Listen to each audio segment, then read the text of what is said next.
प्रतिबिंब जनमानसांचे। वांबोरी घाटात गोणीत भरलेला मृतदेह आढळल्याने खळबळ, घातपाताचा संशय। एमआयडीसी पोलीस स्टेशनच्या हद्दीतील वांबोरी घाटामध्ये आज 17 फेब्रुवारी रोजी एका अनोळखी पुरुषाचा मृतदेह आढळून आल्याने परिसरात प्रचंड खळबळ उडाली आहे। सदर व्यक्तीची हत्या करून पुरावा नष्ट करण्याच्या उद्देशाने मृतदेह या ठिकाणी आणून टाकल्याचा प्राथमिक अंदाज पोलिसांनी वर्तवला आहे। मिळालेल्या माहितीनुसार मारेकरांनी अत्यंत क्रूरपणे मृतदेहाची विल्हेवाट लावण्याचा प्रयत्न केला। मृतदेहाच्या डोक्याच्या बाजूने एक आणि पायाच्या बाजूने दुसरी अशा 2 गोण्या चढवून मधून शिवण घालून तो घाटात फेकून दिला होता।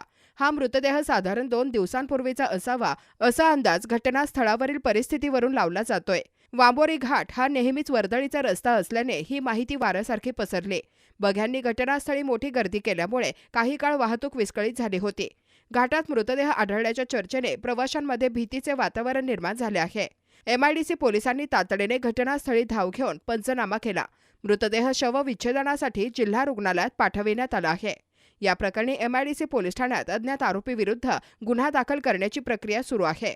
अद्याप मृताची ओळख पटलेली नसून शवविच्छेदन अहवालानंतरच मृत्यूचे नेमके कारण स्पष्ट होईल।